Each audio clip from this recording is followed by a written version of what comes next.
حضرت سیدنا ابو موسیٰ اشعری کہتے ہیں کہ میں نے نا مال غنیمت کی صفائی کی تو 1 دینار مجھے نا کہیں پڑا ہوا مل گیا، تو فرماتے ہمیں اجازت ہوتی تھی کہ 1 دینار ہم اپنی مرضی سے کہیں خرچ کر سکتے تھے۔ اگر آپ ناراض نہ ہوں تو ہمارے ہاں جب چیئرمین صاحب، ناظم صاحب ٹھیکے دیتے ہیں تو ٹھیکیدار ان کا چھوٹا بھائی ہوتا ہے یا چچا کا بیٹا ہوتا ہے یا خالہ کا بیٹا ہوتا ہے، وہ خود ناظم ہوتے ہیں اور ان کا چھوٹا بھائی ٹھیکیدار ہوتا ہے، یعنی وہ نا سارا کچھ گھر کے اندر ہی رہتا ہے، گھر کے اندر ایک پیسہ دیتا ہے دوسرا واپس اس کو واپس کر دیتا ہے، گھر کے اندر ہی۔ اب تو خیر ہمارے لوگ سمجھدار ہو گئے، ایک بندہ ایک سیاسی جماعت میں ہوتا ہے، دوسرا دوسری میں، اور تیسرا جس کی بھی حکومت آئی حکومت تو ہماری رہے گی نا، ایک بندہ تو ہے نا اس جماعت میں۔ یہ اچھا لوگوں نے ایک طریقہ نکالا ہے۔ تو حضرت عمر کے بیٹا گزر رہا تھا تو حضرت ابو موسیٰ اشعری کہتے ہیں میں نے صفائی کی تو 1 دینار نکلا، تو میں نے وہ 1 دینار نا حضرت عمر کے بیٹے کو دے دیا۔ میں نے کہا لو بیٹا اپنے چچا کی طرف سے تحفہ۔ تو گھر جا کے انہوں نے حضرت عمر کو بتایا کہ چچا نے پیسے دیے ہیں، چھوٹے بچے تھے۔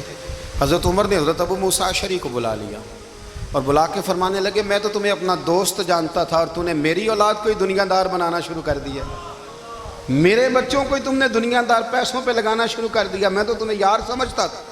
فرمایا تمہیں چاہیے تھا میرے بیٹے کو نصیحت کرتے کہ بیٹا پیسوں سے رب راضی نہیں ہوتا، اس کی رضا والے کام کیے جائیں تو رب راضی ہوتا ہے۔ اور فرمایا تمہیں کوئی اور گھر نہیں ملا تھا تباہ کرنے کے لیے، میرا ہی گھر ملا تھا، اٹھاؤ اپنا دینار اور خبردار آج کے بعد میرے بچوں کے ساتھ یہ والی نیکی نہ کرنا۔ اور ہمارا کیا سٹیٹس ہے، دوستی ہے یہ اس سے جو تحفے زیادہ دے، جو بچوں کو خراب کرنے میں مدد زیادہ کرے اس کے ساتھ یہ رہنا۔ حضرت عمر نے گھر پہ اور سب سے بڑھ کر اپنی ذات پہ توجہ کی۔ حضرت ابو مالک رضی اللہ تعالیٰ عنہ کہتے ہیں میں عمر کے پیچھے پیچھے ایک باغ میں گیا، اکثر اس باغ میں جایا کرتے تھے، اور عمر جا کے نا تو درخت کے نیچے بیٹھ گئے اور فرمانے لگے او امیر المومنین اللہ سے ڈر جا، ورنہ جس رب نے حکومت دی ہے وہ عذاب بھی بڑھا دے گا، ڈر جا رب سے۔ کبھی ساری زندگی حضرت عمر نے اپنا کوئی تعارف نہیں کرایا، کبھی نہیں۔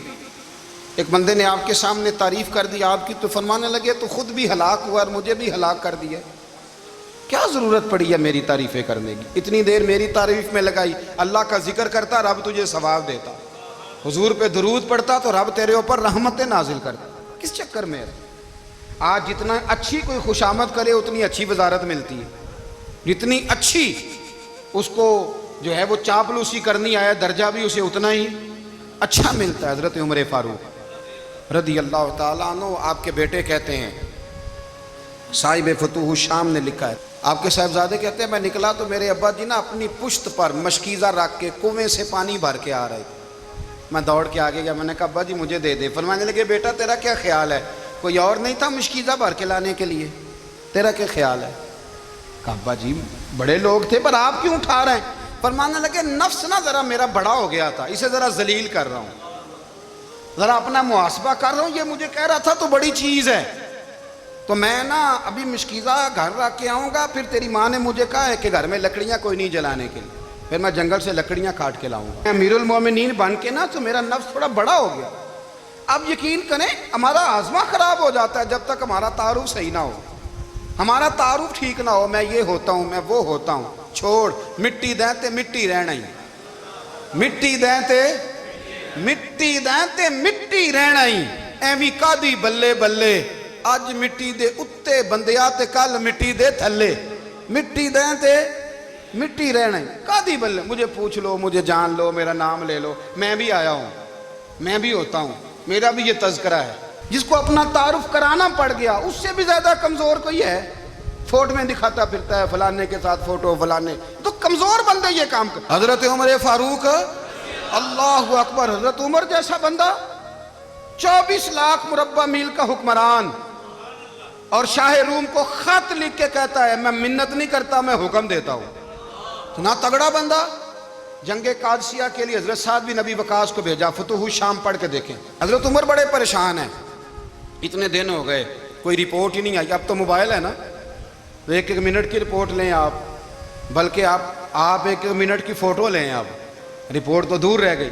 حضرت عمر فاروق رضی اللہ تعالیٰ عنہ بڑے پریشان ہیں کہ قادسیہ میں حضرت سعد بن ابی وقاص کے ساتھ لوگ جہاد کرنے گئے، رپورٹ کوئی نہیں آ رہی، اتنے پریشان تھے کہ باہر نکل کے نا اس رستے پہ بیٹھ جاتے جو رستہ قادسیہ کی طرف سے آتا تھا. جو بھی آتا جاتا پوچھتے جنگ کے کیا حالات ہیں. ادھر جب اللہ نے فتح دے دی نا تو حضرت سعد بن ابی وقاص رضی اللہ تعالیٰ عنہ نے نا ایک قاصد کو خط دے کے بھیجا. کہنے لگے عمر کے پاس جاؤ, انہیں اطلاع دو کہ الحمدللہ اللہ نے اسلام کو فتح عطا کر دی. یہ حضرت عمر کو جا کے دینا. وہ بڑے پریشان ہوں گے. وہ جو اس زمانے میں اس طرح ہوتا تھا کہ کئی دور دور سے صحابہ جو دوسرے شہروں کے ملکوں کے رہنے والے ہوتے تھے وہ بھی آ کے شامل ہو جاتے تھے جہاد میں. کوئی ایک دفعہ مدینے آیا, کوئی 2 دفعہ آیا, پھر اپنے اپنے علاقوں میں. بہت سارے لوگوں نے زیادہ دفعہ حضرت عمر کو دیکھا بھی نہیں تھا. وہ جو قاصد خط لے کے آیا تھا نا اس نے 1 دفعہ دیکھا تھا. حضرت عمر بوڑھے ہو گئے, وہ پہچانتا نہیں تھا. ادھر سے وہ خط لے کے آ گیا. حضرت عمر مدینے سے باہر نکل کے اس روڈ پہ بیٹھے تھے جو قادسیہ سے آتا تھا. جب وہ اس آدمی کو آتے دیکھا تو حضرت عمر اٹھ کے کھڑے ہو گئے, فرمانے لگے قادسیہ سے آ رہے ہو؟ وہ کیا کہتا ہے؟ پھٹے پرانے کپڑے, ٹوٹے ہوئے جوتے, سر پہ پرانی پگڑی. کہنے لگے غلام مدینے کے رہنے والے ہو؟ حضرت عمر کہنے لگے ہاں مدینے کا ہوں. کہا میں قادسیہ سے آیا ہوں, الحمدللہ اللہ نے اسلام کو فتح دے دی ہے, الحمدللہ کفر کی کمر ٹوٹ گئی ہے. اس نے یہ بات کر کے تو گھوڑے کو ایڑی لگائی, گھوڑا دوڑنے لگا مدینے کے. حضرت عمر بھی ساتھ ساتھ دوڑ رہے. فرمانے لگے اچھا بتاؤ خالد بن ولید کا کیا حال ہے؟ تھوڑا آگے جا کے فرمانے لگے اسامہ بن زید کیسے ہے؟ وہ کہتے ہیں ٹھیک ہے. پھر اس نے اور گھوڑا, عمر ساتھ ساتھ دوڑ رہے ہیں, ساتھ ساتھ. 24 لاکھ مربع میل کا حکمران, ایک جوتا پیر سے نکل گیا, عمر دوڑ رہے ہیں. آگے جا کے پوچھتے ہیں سعد بن ابی وقاص کا کیا حال ہے؟ کہا حضور وہ بھی ٹھیک ہے. کتنے لوگ میرے شہید ہو گئے مسلمانوں میں سے؟ کہنے لگا صحیح گنتی کا نہیں پتا, یہ لفظ ادا ہوتے ہوتے مدینے کی سرحد آ گئی. لوگوں نے عمر کو گھوڑے کے ساتھ دوڑتے دیکھا تو کہا امیر المومنین کیوں دوڑ رہے ہیں؟ وہ غلام چھلانگ لگا کے نیچے آیا, قدموں میں بیٹھ گیا. کہنے لگا حضور آپ نے بتایا ہی نہیں آپ امیر المومنین ہیں. آپ فرمانے لگے کیا بتاتا؟ میں تو اونٹ چرانے والے کا پتر ہوں, کیا بتاتا؟ وہ عمر ہوں جس نے اپنے گناہوں کا حساب دینا ہے, کیا بتاتا؟ جو سعد بن ابی وقاص کو جہاد پہ بھیج کے خود بزدلوں کی طرح گھر میں بیٹھا ہے, کیا بتاتا؟ کوئی حیثیت نہیں, کوئی طور. تو نے اچھا کیا, تو تو مجاہد تھا, مجھے ساتھ ساتھ دوڑایا, تو نے اچھا کیا. جتنے لوگ تھے چیخیں مار کے رونے لگے. حضرت فاروق اعظم سے کہنے لگے عمر جب تک تیرے جلوے رہیں گے اللہ کامیابیاں ہی عطا فرمائے گا, جب تک تیرا رنگ رہے گا اللہ تعالیٰ نوازتا ہی رہے گا. کچھ نہیں کبھی اپنا آپ ظاہر ہی نہیں کیا. بہت بڑے تھے, بہت بڑے تھے حضرت عمر, بڑے تھے. حضرت ابو رافع غلام تھے, قرآن پاک بڑا سونا پڑھتے تھے. حضرت عمر جب بھی انہیں ملتے کہتے ابو رافع تو عمر سے اچھا ہے, قرآن بڑا شاندار پڑھتا ہے. تو وہ کہتے حضور اگر میں قرآن صحیح پڑھتا ہوں تو آپ کو قرآن کی تشریح زیادہ صحیح آتی ہے, آپ بھی تو مجھ سے افضل ہیں. تو آپ فرماتے نہیں پھر بھی تو مجھ سے افضل ہے. کیوں؟ اس لیے کہ تو اپنے آقا کی نوکری بھی ٹھیک کرتا ہے اور رب کی عبادت بھی ٹھیک کرتا ہے, اور مجھے خالص صرف عبادت کرنی ہوتی ہے وہ بھی ٹھیک نہیں کر پاتا. ساری زندگی اپنا محاسبہ, ساری زندگی اپنے گریبان میں دیکھا, ساری زندگی اپنے آپ کو پرکھا, اپنے آپ کو ٹٹولا. 62 سال عمر بیت گئی. حضرت حذیفہ بن یمان ایک صحابی تھے, میرے نبی کریم علیہ السلام نا ان سے راز کی باتیں کرتے تھے. ہر بندے کا ہاضمہ ٹھیک نہیں ہوتا, سب سے راز کی بات نہیں کرنی چاہیے. حضرت حذیفہ بن یمان کہتے ہیں حضور راز کی باتیں بتاتے. مدینہ منورہ میں جو منافقین تھے ان کی لسٹ بھی نبی پاک نے حضرت حذیفہ بن یمان کو دی تھی. جب کوئی مشکوک آدمی مر جاتا نا تو صحابہ کہتے ہیں ہم دیکھتے اگر حضرت حذیفہ نے جنازہ پڑھا ہے تو ہم بھی جنازہ پڑھ لیتے. نبی پاک نے بھی کچھ جنازے نہیں پڑھے. ترمذی میں ہے, فرمایا عثمان سے جو بغض رکھے اس کا جنازہ نہیں پڑھیں گے. حضرت حذیفہ بن یمان اگر جنازہ پڑھتے تو لوگ پڑھتے, وہ نہ پڑھتے تو لوگ جنازہ نہ پڑھتے. حضرت حذیفہ بن یمان کہتے ہیں جناب عمر فاروق کی خلافت کے آخری ایام تھے, کچھ دنوں کے بعد وہ شہید ہو گئے. فرماتے آدھی رات کا وقت تھا, میں گھر میں سویا تھا بڑا بے فکر, اچانک میرے دروازے پہ دستک ہوئی, میں گھبرا کے اٹھا. اتنی رات کو کون آیا؟ کہتے ہیں قربان جاؤں, دروازے پہ گیا تو امیر المومنین فاروق اعظم دروازے پہ. میں نے کہا عمر کوئی حکم تھا تو مجھے بلا لیتے. کہنے لگے میں نا امیر بن کے نہیں آیا, تیرا ویر بن کے آیا ہوں. امیر المومنین کی حیثیت سے سرکاری کام سے بلاتا تو وہاں بلاتا، مجھے ایک ذاتی کام پڑ گیا۔